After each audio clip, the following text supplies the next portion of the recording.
welcome to Joy in Our Town. I'm your host, Kim Matthews, and today our topic is civic affairs. I'm joined by Council Member Antonio Reynoso, and he is from the New York City Council District 34. Welcome. Thank you for having me. Very happy to be here. Absolutely. So I have lots of questions for you.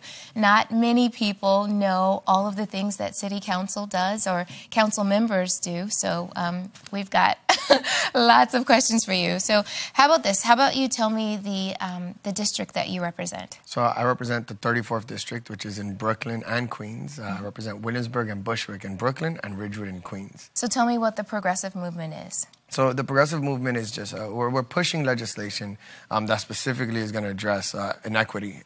It's not only housing that we worry about, it's education, it's public safety, it is civic engagement, it's transportation or lack thereof in those communities. And it's about doing everything we can to bring equality back in New York City.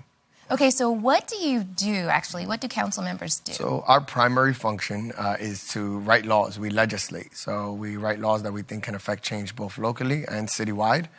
So that's our primary job. So you guys are actually really involved. It's not just we're the government and you're the people. There's no divide there.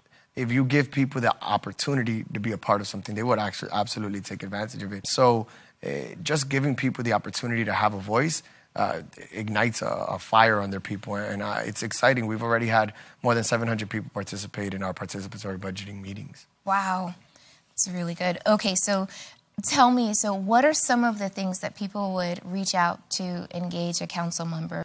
In City Hall is where we're writing legislation, we're passing laws that affect change in people's everyday lives. So most people know council members as people in the community that do that work, but our primary job is to pass laws. So it really sounds like that you are for the people that you represent. You're not... No, absolutely. Yeah, we are a new level, a new breed of elected officials, I think, that are really making a difference. Wow. Okay, so what are some of the things that you think are most important for people to be active and engaged on in the communities? I would just say getting as engaged as possible. Hold your council members accountable. Excellent. So tell me what it actually looks like to hold your council member accountable, and how do you even reach them? How do you get in touch with your council member? Well, for me, I would love for people to walk into the office, but they reach me. I have letters, phone calls, personal visits, Facebook messages, Twitter, anytime. My constituents know how to find me, and I'm grateful for it. It's a very powerful thing to know that your constituents want to hold you accountable. So do you see young people more engaged in the policy creation and so forth? So far, yes. I've seen an increase in young people. And also, we have a group called the Young Men of Color, where there's 6 of us that are under 35 years old. And it's inspiring we hope it's inspiring for young people to see other young people doing this work and that they absolutely can do it. And we're doing a good job, too. It's not just being there. It's about being effective, and we are effective. So we're hoping that a crop of young people see us and use that to make themselves relevant in these conversations. So how can the community members be more involved in you making this legislation and forming new ideas? Well, first is getting the information. A lot of people don't know that these pieces of legislation are out there, but nothing works better for elected officials than public pressure.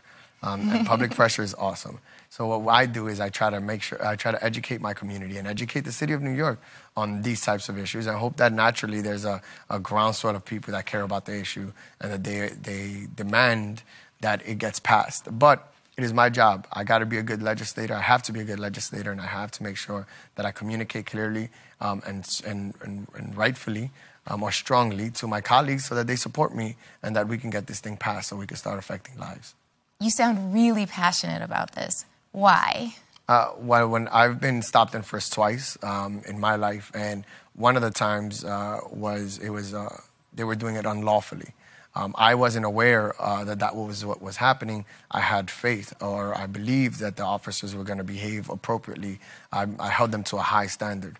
It wasn't until I became a chief of staff or I became part of the political movement or the civic movement that I noticed that they did everything wrong. I wasn't told who they were. They never told me why they were stopping me. They asked me to take everything out of my pockets, and then they disappeared just as fast as they showed up.